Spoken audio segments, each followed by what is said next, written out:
అందరికీ నమస్కారం అండి. దయచేసి మన వీడియోలు చూస్తున్న ప్రతి ఒక్కరూ లైక్స్ అండ్ సబ్స్క్రైబ్ చేస్తే నన్ను కూడా ప్రోత్సహించిన వారవుతారు. దీంతో మరిన్ని మంచి వీడియోలు చేసే అవకాశం కలుగుతుంది, గమనించగలరు. ఎంత ఎక్కువ కాలం బ్రతికామన్నది కాదు, ఎంత గొప్పగా బ్రతికామన్నదే ముఖ్యం. అప్పు చేస్తే జాగ్రత్త అవసరం, తప్పు చేస్తే సరిదిద్దుకోవడం అవసరం, లేకుంటే రెండూ నిన్ను ముంచేస్తాయి. ఒక గాయం మానాలంటే మానేందుకు మాత్రమే ఆలోచించాలి గాని దాని బాధపైన మనసుంచకూడదు. ఒక కష్టం తొలగాలంటే బాధపడుతూ ఉండకూడదు, సమస్యను పరిష్కరించడానికే ఆలోచించాలి. నిజమైన స్నేహం ఎప్పుడూ దూరం కాదు. తప్పు చేస్తే ప్రశ్నిస్తుంది, వదిలి వెళ్తే నిలదీస్తుంది. చాటున ఒకలా బయట మరోలా ఎప్పుడూ ప్రవర్తించదు. మనశ్శాంతి లేని జీవితం మరణం కంటే ఎక్కువ బాధిస్తుంది. మరణం వస్తే ఒక్కసారే చనిపోతాం, కానీ మనసులో ఉన్న బాధ మాత్రం ప్రతి క్షణం చంపుతుంది. నిజాయితీగా బ్రతికే వాళ్ళు అంటే నిజంగా చాలా మందికి నచ్చరు. ఎందుకంటే అలా బ్రతకడం వాళ్ళకి చేతకాక. అన్నింటినీ కుళ్ళింపచేసి నాశనం చేసే నేల విత్తనానికి మాత్రం జీవం పోసి జీవితాన్ని ఇస్తుంది. ఇదే సృష్టి ధర్మం. కడివెడు పాలను పాడు చేసే ఒకే ఒక్క విషపు చుక్క కన్నా, కొండంత దూదిని బూడిద చేసే ఒకే ఒక్క నిప్పురవ్వ కన్నా, మనసుని కకావికలం చేసే అకారణ నిందకన్నా, లేనిపోని అంచనాలను పెంచే ఒక్కగానొక్క భ్రమ ఎంతో ప్రమాదకరం.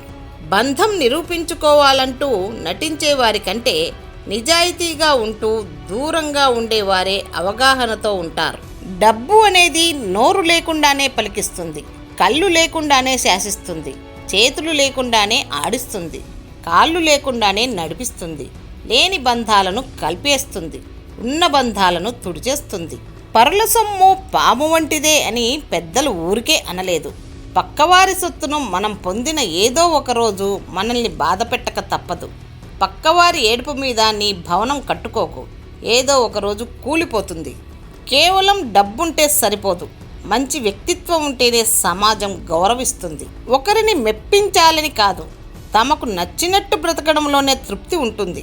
అక్షరానికి అక్షరం తోడు ఎంత ముఖ్యమో ఆడపిల్లకి లక్షణం తోడు అంతే ముఖ్యం. గొడ్డలితో నరికిన చెట్టు మళ్ళీ చిగురిస్తుంది, కానీ మాటలతో నరికేసిన మనసు ఎప్పటికీ చిగురించలేదు. ఒక మనిషి జీవితంలోకి వెళ్ళామంటే ఎప్పుడూ తోడుంటామనే భరోసా ఇవ్వగలగాలి. లేకుంటే తాళం చెవి పోగొట్టుకున్న గదిలా మారిపోతుంది అవతలి వ్యక్తి జీవితం. నమ్మకం అంటే అంగట్లో దొరికేది కాదు, అరగంటలో బలపడేది కాదు. కొన్ని సంఘటనల తాలూకు భరోసాల సమూహమే నమ్మకమంటే. మంచి జీవితానికి మూల సూత్రాలు చదువు, సంస్కారం. చదువు ఎప్పుడూ తలవంచనివ్వదు, సంస్కారం ఎప్పుడూ పడిపోనివ్వదు. మనసుకు తగిలిన గాయం బ్రతికినంత కాలం బాధని కలిగిస్తూనే ఉంటుంది. అందుకే ఎవరితో ఎంతవరకు ఉండాలో అంతవరకే ఉండాలి. హద్దులు మీరి దగ్గరయ్యావో కన్నీళ్లు బహుమతిగా ఇస్తారు. ఎందుకంటే ఈ రోజుల్లో నటించే మనుషులే ప్రశాంతంగా ఉన్నారు. నటించడం రాక ప్రేమాభిమానాలు పెంచుకున్న వాళ్ళు పిచ్చి వాళ్ళులా మిగిలిపోతున్నారు. నలుగురికి నచ్చే నువ్వు మరో నలుగురికి నచ్చకపోవచ్చు. 10 మంది మెచ్చుకునే నిన్ను మరో 10 మంది తిట్టుకోవచ్చు. ఎవరు ఎలా ఉన్నా నువ్వు మాత్రం నీలాగే ఉండు. ఇతరులతో నిన్ను పోల్చుకోవడం ఆపినప్పుడు నీవు నీ అసలైన జీవితపు ఆనందాన్ని పొందుతావు. ఓ మనిషి ఒకరిని బతికించలేనప్పుడు, ఒకరిని సంతోషపెట్టలేనప్పుడు నువ్వు ఎంత సంపాదించినా వృధా. మర్యాద అప్పు ఎలా తీసుకుంటామో అలాగే తిరిగి ఇచ్చేయాలి. అప్పుడే బంధం, స్నేహం బాగుంటుంది. కోరికలకు కట్టుబాట్లు ఉండాలి. అప్పుడే మనిషి జీవితానికి కట్టుబడి ఉంటాడు. మగాడు నచ్చితే ప్రేమిస్తాడు, ఆడది నమ్మితే ప్రేమిస్తుంది. ప్రేమించినంత సులువు కాదు నమ్మకమంటే.